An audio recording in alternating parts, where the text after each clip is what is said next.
What is the SA 560 is about the subsequent event. तो इसमें आते हैं दो चीज़ें, एक तो जो आपकी फाइनेंशियल स्टेटमेंट से बाद में और ऑडिट रिपोर्ट से पहले आती है, उन चीज़ों को बोलते हैं इवेंट्स। और ऑडिट रिपोर्ट के बाद, लेकिन ऑडिट रिपोर्ट को इशू करने से पहले जो चीज़ आती है उनको बोलते हैं फैक्ट्स। तो अब यहाँ 3 कॉलम बने हुए हैं, ये हैं इवेंट्स के, ये हैं फैक्ट्स के, और ये हैं आफ्टर ऑफ द इशूएंस के बारे में। पहले हमको डिटरमाइन करना है कि that sufficient and appropriate evidence is obtained whether the adjustment have been made and disclosures have been made in the financial statements. उसके बाद में हमको एंटी ही डिटरमाइन करने के लिए, इसका ऑडिट प्रोसीजर्स के लिए बेसिकली 4 चीज़ें करनी है, UIRR। पहले तो understanding of the management procedures, identifying the subsequent events. फिर करेंगे inquiring of the management as to occurrence of the subsequent event which affect the financial statements. फिर करेंगे, फिर भी अगर हमको पता नहीं लगता है इंक्वायर करने के बाद भी मैनेजमेंट से, तो हम फिर चोरी छिपे चीज़ें मालूम करने की कोशिश करेंगे। बेसिकली रीडिंग करेंगे मिनट्स की मैनेजमेंट की, और फिर रीड करेंगे latest subsequent interim financial statements का। फिर से ये वाली बातें वापस दोहराएंगे लास्ट यहाँ पे नीचे आते हुए कि हमने एनटी ऑडिटर ने आइडेंटिफाई कर लिया एनटी का ऑडिट प्रोसीजर्स का, तो हमें पता चला कि उसके कोई एडजस्टमेंट में करनी चाहिए थी, डिस्क्लोजर में करनी चाहिए थी, तो वो फाइनेंशियल स्टेटमेंट्स में एडजस्ट हो गई क्या, डिस्क्लोजर बन गए क्या। और फिर सेम चीज़ का रिटर्न रिप्रेजेंटेशन ले लेंगे मैनेजमेंट से कि उसका एडजस्टमेंट हो गया, डिस्क्लोजर हो गया इन द फाइनेंशियल स्टेटमेंट्स। अब आते हैं फैक्ट्स की तरफ। फैक्ट्स में हमारी तो कोई ओब्लिगेशन नहीं होती, लेकिन ऑडिट प्रोसीजर करते टाइम हमको ऐसी कोई चीज़ें पता चल गई जो कि फाइनेंशियल स्टेटमेंट्स में होती, तो हमें अमेंड करनी पड़ती हमारी ऑडिट रिपोर्ट। तो ऐसी चीज़ों को लेके हम करेंगे DDI। तो डिस्कस करेंगे मैनेजमेंट से कि मैनेजमेंट एंड TCWG से डिटरमाइन करेंगे कि फाइनेंशियल स्टेटमेंट्स में आनी चाहिए कि नहीं आनी चाहिए। अगर आनी चाहिए तो inquire how the management intends to address the matter in the financial statements. ये चीज़ें करने के बाद मैनेजमेंट क्या करती है, हमने बताया तो या तो वो अमेंड कर देगी चीज़ों को, या फिर वो अमेंड नहीं करेगी चीज़ों को। अगर तो चीज़ों को अमेंड कर देती है तो हम लगाएंगे ऑडिट प्रोसीजर्स नए अमेंडमेंट पे।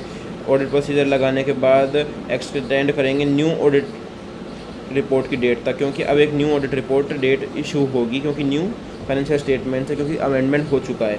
और new provide a new audit report on the amended financial statement. पहले तो एक्सटेंड करेंगे और फिर देंगे, तो extend to the new date, फिर provide on the new audit report on the amended financial statement. अगर उन्होंने नहीं कर दिया हमारा सेम ब्रह्मास्त्र कि हम 705 लगा देंगे और मॉडिफिकेशन कर देंगे, क्वालिफाई कर देंगे ओपिनियन को, एडवर्स कर देंगे ओपिनियन को, ये बता दो उनसे। और एक चीज़ और बोलेंगे मैनेजमेंट को कि ये जो रिपोर्ट हमने इशू करी है वो किसी थर्ड पार्टी को इशू मत करना, क्योंकि ये हम नहीं चाहते। We want to prevent the reliance on the audit report, but उन्होंने इशू कर दी तो फिर हमको ऐसे कुछ स्टेप्स लेने पड़ेंगे, एक्शन कि that prevent the reliance on the audit report. Last में आ जाते हैं, सेम चीज़ें यहाँ पे, ये तीनों पॉइंट्स यहाँ पे करने पड़ेंगे, लेकिन ये तीनों पॉइंट के बीच में फर्स्ट और सेकंड के बीच में एक पॉइंट आ जाएगा ये वाला कि हम मैनेजमेंट के स्टेप्स भी देखेंगे कि उन्होंने क्या स्टेप्स लिए थे कि वो ऑडिट रिपोर्ट है जो हमने इशू कर दी थी उस पर रिलायंस ना ले ले कोई शेयर होल्डर, क्योंकि हम नई ऑडिट रिपोर्ट वैसे भी इशू करने वाले हैं अगर वो। और ये पॉइंट एक्स्ट्रा है कि हम EOM पैरा और OM पैरा इशू करेंगे। तो EOM पैरा और OM पैरा, EOM पैरा में तो हम बताएंगे कि फाइनेंशियल स्टेटमेंट्स में ये अमेंडमेंट हुआ है, और OM पैरा में ये बताएंगे कि ऑडिट रिपोर्ट हमने पहले भी इशू करी थी और एक ये न्यू ऑडिट रिपोर्ट है।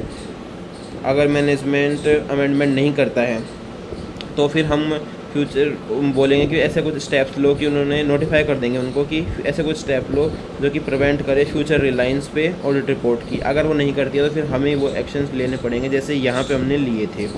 Last point, specific increase to be made the management, ये यहाँ पे आ चुका है। इंक्वायरी टू द मैनेजमेंट, तो हम किस बारे में इंक्वायर करेंगे वो यहाँ पे डिटेल में पूछा गया है। तो ये क्वेश्चन एग्जाम में भी आया, इसलिए 5 स्टार कैटेगरी का टॉपिक है। इसको बेसिकली हम 3 चीज़ों में डिवाइड करेंगे असेट में। तो असेट का कितना सेल हुआ, कितना एक्विजिशन हुआ, कितना गवर्नमेंट ने ले लिया और कितना डिस्ट्रक्शन हो गया किसी फायर लॉस या फिर वजह से, और उसकी कितनी रिकवरेबिलिटी है। फिर आते हैं 3C की वजह से कि न्यू कितनी हमारी कमिटमेंट्स है डिबेंचर्स को लेके या फिर गारंटीज़ को लेके, कैपिटल कितनी है हमारी, कैपिटल न्यू कैपिटल कितनी इशू करी, डिबेंचर कितने न्यू इशू करे, और कोई कंटिजेंसी तो नहीं है उसके बारे में भी बता देंगे। अब बात आई अकाउंटिंग पॉलिसीज़ की कि मैनेजमेंट ने कोई अनयूजुअल एडजस्टमेंट तो नहीं करी अकाउंटिंग पॉलिसीज़ में, क्योंकि अप्रोप्रिएट अकाउंटिंग पॉलिसीज़ ही यूज़ होनी चाहिए और ये सब चीज़ें बेस्ड हैं एस्टिमेशन पे और मेजर पे।